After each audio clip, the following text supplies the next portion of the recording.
క్షేత్రజ్ఞుని గురించి, ఆ రెండింటిని గురించి, వీటన్నింటినీ ప్రమాణపూర్వకంగా చూపిస్తూ నీకు నేను చెప్తున్నాను. కేవలం నేను మాత్రం చెప్తున్నాను అనేటువంటిది చెప్తే ఎవరు చెప్పినా అట్లా తీసుకోకూడదు. అది ప్రమాణం కాదు. దాన్ని అట్లా తీసుకునేటువంటి వాళ్ళు చాలామంది, 199 మంది ఉంటారు. కాబట్టి తెలుసుకోవాలి. ఈ విషయాలు ఇట్లా తెలుసుకుని ఆ ప్రకారంగా మనం చూడాలి. చూడండి, వశిష్ఠుడు, వామదేవుడు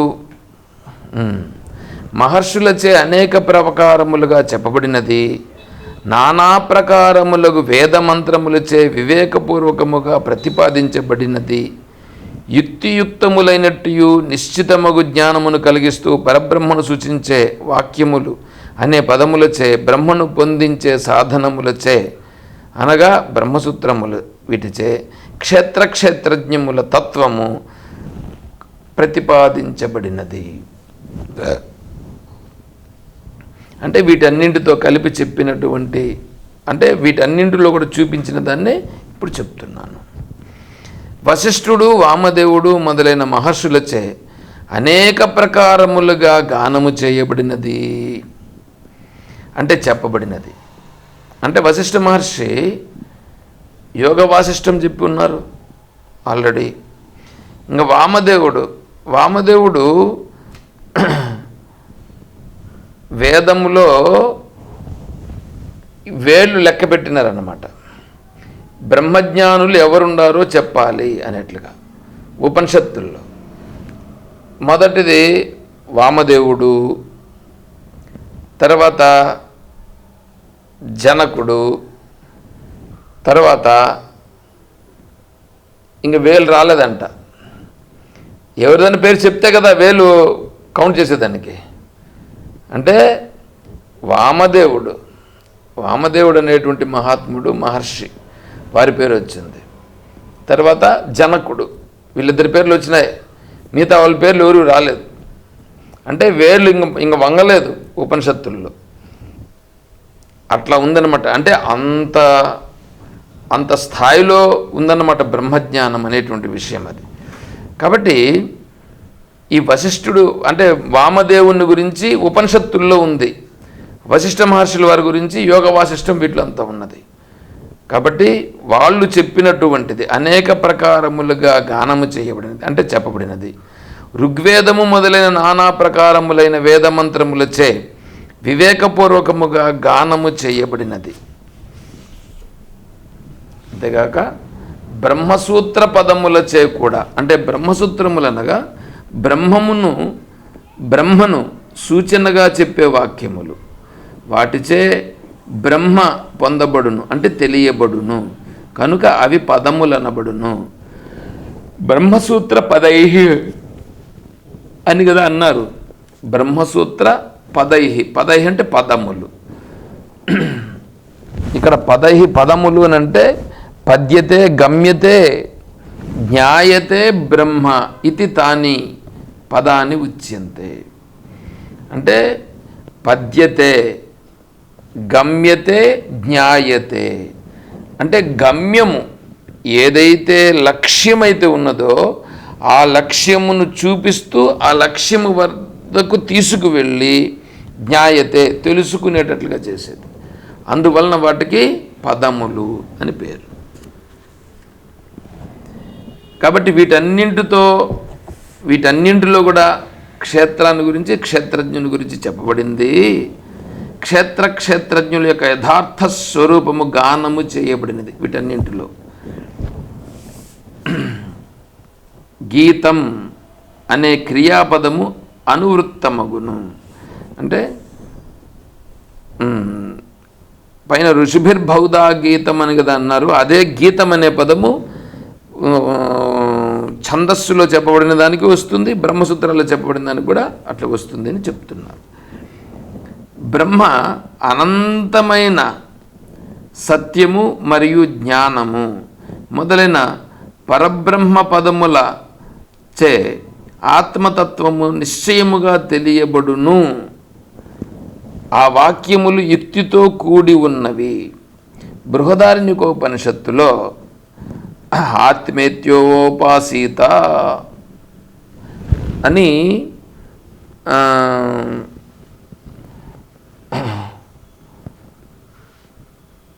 విద్యాబ్రాహ్మణం అనుకుంటాను, 2వ బ్రాహ్మణంలో వస్తుంది ఆత్మేత్యోపాసిత. ఇక్కడ 1:4-7 అన్నారు. బ్రహ్మ విద్యా బ్రాహ్మణంలో వస్తుంది అది. బ్రహ్మ విద్యా బ్రాహ్మణంలో ఆత్మేత్యోపాసిత, ఆత్మ ఇతి ఏవ ఉపాసిత. దానిపైన కనీసం అంటే ఒక 40 పేజీలు చర్చ జరిగింది శంకరాచార్య స్వామి వారు. ఆత్మ ఇది, ఆత్మ ఇది ఆత్మ ఏవ, ఇది మాత్రమే ఆత్మ, ఇది కానిది ఆత్మ కాదు. ఉపాసిత, ఉపాసిత అనంటే ఉపాసించవలేను. ఉపాసించుట, ఉపాసన ఏంటి? నేనే ఉన్నాను కదా, మరి నేను ఉపాసన చేసేది అనేటువంటిది ప్రశ్న వస్తుంది. అయ్యా, ఇదే నేను అని తెలియనంత వరకు ఇదే నేను అని విచారణ చేసి అనుభవంలోనికి శ్రవణ మనన నిధిధ్యాసనల ద్వారా తెచ్చుకున్న తర్వాత ఇదే నేను నువ్వు ఉండుట, అంతే. ఇదే ఉపాసన. ఇది విధివాక్యమా, అపూర్వవాక్యమా, లేకపోతే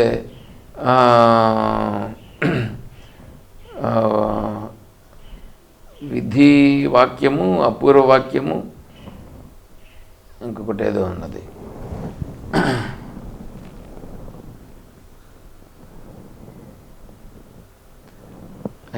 గుర్తు రాలేదు. సరే, అది ఏమిటి అనేటువంటి దానిపైన అదొక పెద్ద చర్చ జరుగుతుంది.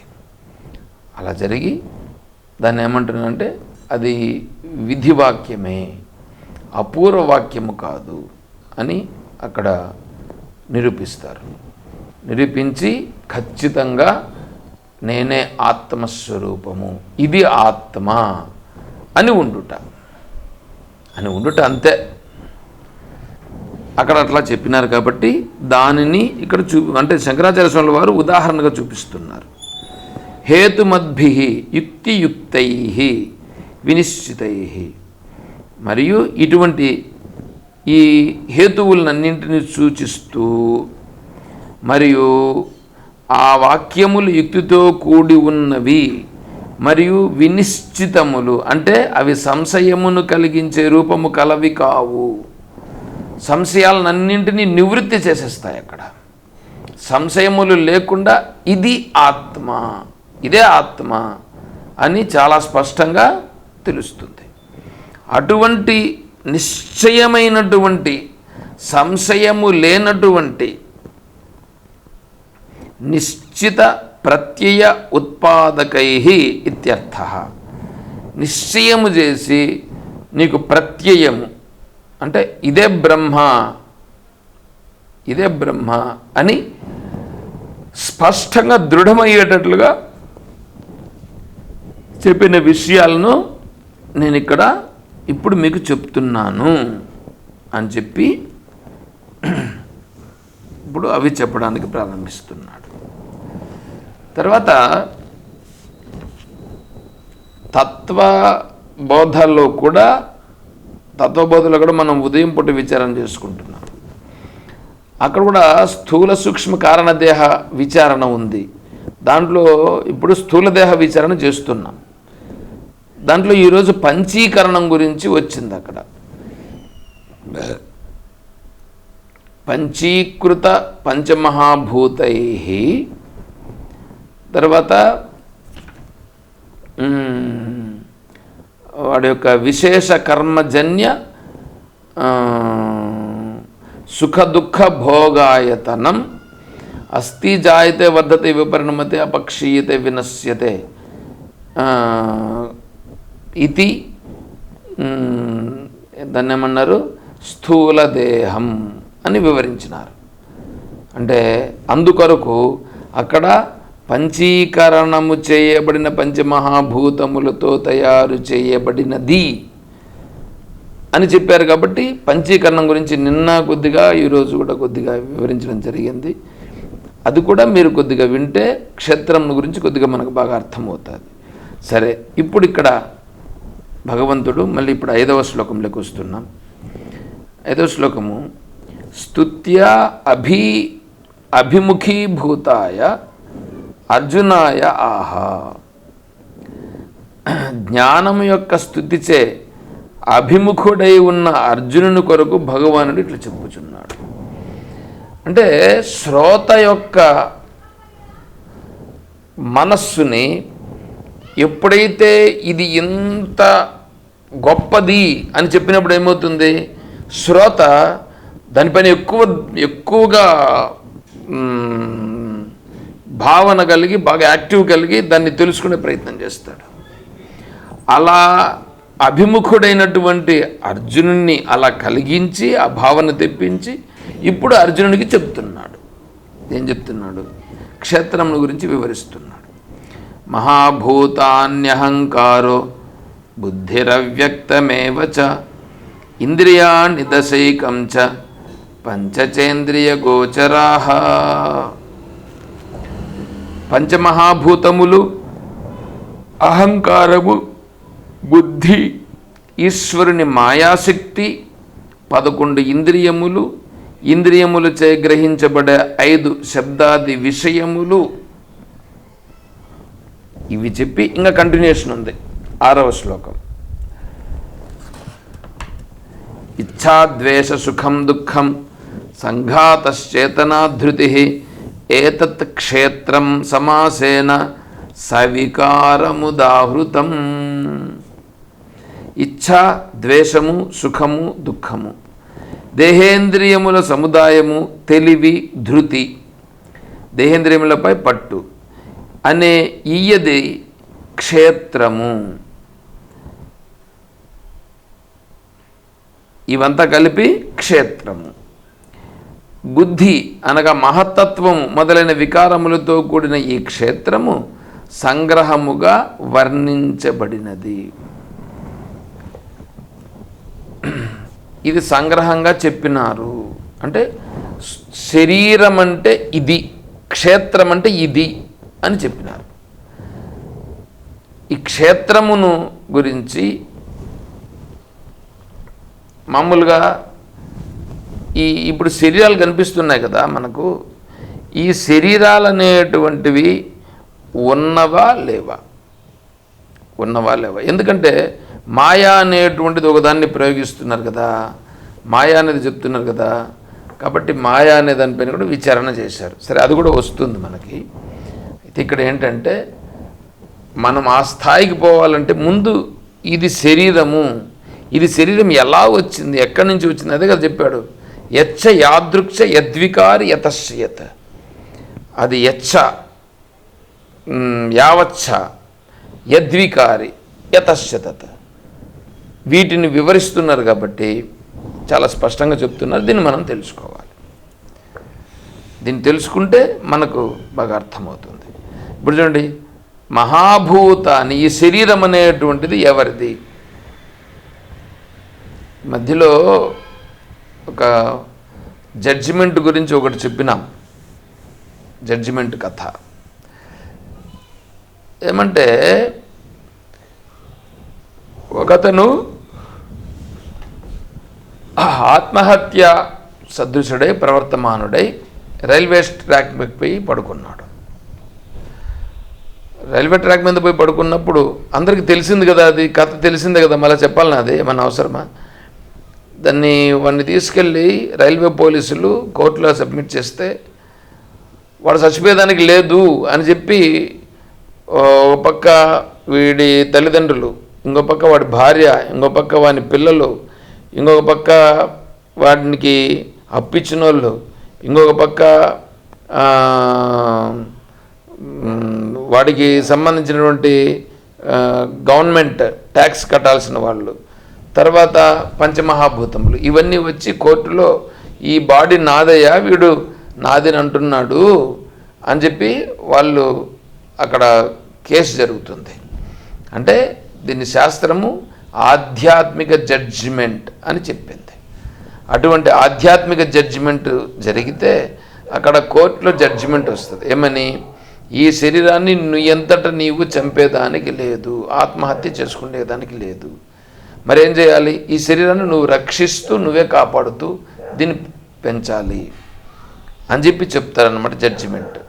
అది తెలుసుకుంటే మనం ఏమవుతుందంటే అప్పుడు ఆ శరీరము నేను కాదు అనేది తెలుస్తుంది. శరీరం నేను కాదు కాబట్టి ఆ శరీరముతోనే నేను ఇప్పుడు ఇక్కడ వ్యవహారం చేస్తున్నాను కాబట్టి ఆ శరీరములో నేను ఉంటూ ఆత్మతత్వమును తెలుసుకోవాలి. ఆత్మతత్వాన్ని తెలుసుకోవాలంటే శరీరం బాగుండాలి. శరీరం బాగా ఉండుట, శరీరం బాగుండాలంటే శరీరము పైన దృష్టి పెడితే అది బాగుండదు. శరీరానికి ఎంతవరకు ప్రాధాన్యం ఇవ్వాలనో అంతవరకు ప్రాధాన్యం ఇవ్వాలి. ఎట్లా ప్రాధాన్యం ఇవ్వాలనో అట్లా ప్రాధాన్యం ఇవ్వాలి. అంతేగాని ఇదే సత్యము, దీనికి నిరంతరము స్నానం చేయించి దానికి ఏందేందో సెంటులు కొట్టి దానికి కావాల్సిన పౌడర్లు గిడ్డలు అంతా వేసి దాన్ని ఆ ప్రకారంగా పెట్టుకొని శారీరక అభిమానం పెంచుకొని దాంట్లో అట్లా ఉండిపోతే వాడికి ఆత్మతత్వం అనేటువంటిది తెలియదు.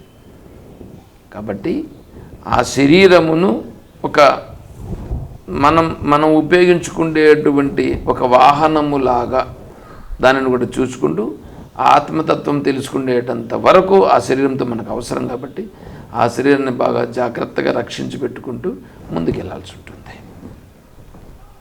సరే, ఇప్పుడు మహాభూతాని మహాంతి చ తాని సర్వవికార వ్యాపకత్వాత్ భూతాని చ సూక్ష్మాని.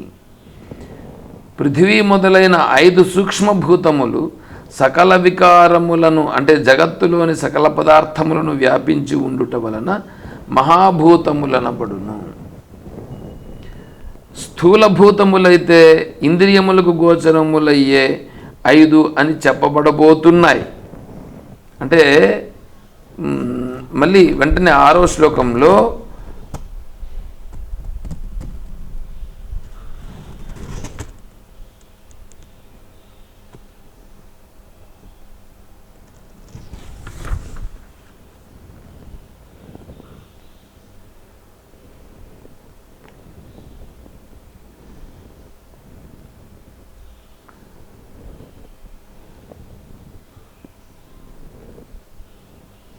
భూతాని చ సూక్ష్మాని స్థూలాని తు ఇంద్రియ గోచర శబ్దేన అభిధాయిష్యంతే.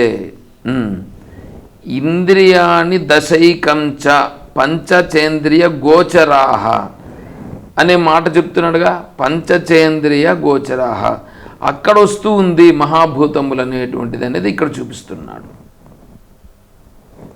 సరే చెప్తున్నారు చూడండి. ఇక్కడ మహాభూతాన్ని అంటే పంచమహాభూతములు అని అర్థం తీసుకోకూడదు. సూక్ష్మ పంచమహాభూతములు అంటే శబ్ద స్పర్శ రూప రసగంధ, వీటిని పంచతన్మాత్రలు అంటారు. పంచతన్మాత్రలు, ఆ పంచతన్మాత్రలే పంచమహాభూతములు. స్థూలభూతములైతే ఇంద్రియములకు గోచరములయ్యే 5 అని చెప్పబడబోతున్నాయి. ఇదే శ్లోకంలో చెప్తున్నాడుగా, పంచచేంద్రియ గోచరాహ. కాబట్టి అవి అక్కడ స్థూల పంచమహాభూతాలు. అవి తర్వాత అహంకారము సూక్ష్మ మహాభూతములకు కారణము. అంటే శబ్దస్పర్శ రూపరసగంధ తన్మాత్రలు పుట్టేదానికి ముందు వాటి స్వరూపం ఎలా ఉందో అనగా అవ్యక్తాన్ మహతోహంకార అహంకారాత్ పంచతన్మాత్రాని పంచతన్మాత్రేభ్యో పంచమహాభూతాని. ఈ పంచమహాభూతములు పుట్టేదానికి మొట్టమొదటి ఉన్నటువంటిది అవ్యక్తము. అవ్యక్తము అనే దానికంటే కూడా ముందు బ్రహ్మ, బ్రహ్మ నుండి అవ్యక్తము. అవ్యక్తం అనేటువంటిది వచ్చిందంటే అది శబల బ్రహ్మ, శబల బ్రహ్మ అవుతుంది. దాంట్లో నుండి మహత్, మహత్ నుంచి అహంకారం. ఇప్పుడు అదే మనలో కూడా ఉన్నది, ప్రకటింపబడుచున్నది. మనం నిద్రలేకపోయినాము అని అనుకోండి, నిద్రలో ఉన్నాం, నిద్రలో నుంచి నిద్రలో ఎక్కడున్నాం, ఏమున్నాం, అదేంటంటే మూలాజ్ఞానం, మూలాజ్ఞానములో అణిగి ఉన్నాం. మూలాజ్ఞానముల నుంచి మెలకువలోకి రావడం. మెలకువలోకి వస్తున్నావు అంటే మెలకువలోకి వచ్చేదానికి ముందు నీకు కొద్దిగా తెలివి ప్రారంభమగుచున్నది. ఆ తెలివి ప్రారంభమగుతుందే అది మహత్. ఇంతవరకు నువ్వు నిద్రలో, గాఢ నిద్రలో ఉన్నవే, అది అవ్యక్తం. ఆ అవ్యక్తములో నుండి మహత్ అంటే నీకు మెలకువ రావడానికి ప్రారంభమవుతున్నది. మహత్ నుండి అహంకారం వస్తుంది. అహంకారం అంటే ఆ స్పృహ, స్పృహ వచ్చిందే అదే అహంకారం. ఈ స్పృహ వచ్చిన తరువాత నీకు మొట్టమొదట తెలిసేది శరీర భావన వస్తుంది, మళ్ళీ వస్తుంది. ఇది అహంకారం. ఈ అహంకారం నుంచి ఈ శరీర భావన నుంచి స్థూల శరీర భావన వచ్చి ఇంకా మొత్తం ప్రారంభమవుతుంది. ఏ విధముగా ఇక్కడ ప్రారంభమవుతున్నదో అదే విధంగానే విశ్వము కూడా అలాగే ఉన్నది, అలాగే వచ్చింది. అది పంచీకరణంలో అది బాగానే మనం చెప్పుకున్నాం. కొంచెం దాన్ని కూడా చూడండి. ఇక్కడ కూడా అదే చెప్తూ ఉన్నారు. అహంకారమునకు కారణము బుద్ధి అంటే మహత్తత్వం. మహత్తత్వం అని అంటున్నారు ఇక్కడ. మహత్తత్వం అంటే ఈ బుద్ధి కాదు, దానికి కారణం అంటే ఈ అహంకారం వచ్చేదానికి మహత్. అవ్యక్తాన్ మహత్, మహతో అహంకార అని కదా అన్నారు. కాబట్టి అవ్యక్తం నుండి మహత్, మహత్ అంటే అక్కడ బుద్ధి. ఆ మహత్ నుంచి అహంకారం, అహంకారం పుట్టింది. అహంకారము నుండి సూక్ష్మ తన్మాత్రలు పుట్టినాయి. అది చెప్తున్నారు ఇక్కడ. బుద్ధికి కారణం అవ్యక్తం. చూడండి ఇక్కడ, బుద్ధికి కారణం అవ్యక్తం, బుద్ధి మహత్తత్వం. అహంకారానికి కారణం బుద్ధి అంటే ఏంటి? అవ్యక్తం. అవ్యక్తం నుండి మహత్తత్వం, మహత్తత్వం నుండి అహంకారం, అహంకారం నుండి పంచతన్మాత్రలు అలా పుట్టినాయి. దాని నుంచి తర్వాత మళ్ళా సకల సృష్టి ప్రారంభమవుతుంది. దాన్ని ఇంద్రియాన్ని దశైకంచ అని చెప్తూ దాన్ని వివరిస్తున్నారు. ఇంద్రియ గోచరము కానిది కనుక అవ్యక్తము, అవ్యాకృతము అని కూడా దాని పేరే. అది ఈశ్వరుని మాయాశక్తియే. అది ఈశ్వరుని యొక్క మాయాశక్తి. దాన్నంతా వివరిస్తున్నాడు. దీన్ని మనం రేపు కంటిన్యూ చేద్దాం. ఓం శ్రీ గురుభ్యో నమః. హరి ఓం. అసతో మా సద్గమయ, ఓం తమసో మా జ్యోతిర్గమయ, ఓం మృత్యోర్మా అమృతం గమయ, ఓం శాంతి శాంతి శాంతి. హరి ఓం తత్సత్. ఓం సర్వం శ్రీ సద్గురు చరణారవిందార్పణమస్తు. ఓం జయ బోలో శ్రీ కృష్ణ పరమాత్మ की, जय बोलो गीता माता की, जय बोलो भक्त मंडली की. हर नमः पार्वती पतये. శంభో శంకర్. జై సీతారాం. హరి ఓం తత్సత్. ఓం హరి ఓం. హరి ఓం. హరి ఓం. హరి ఓం. ఓం ఓం. హరి ఓం. హరి ఓం. ఓం.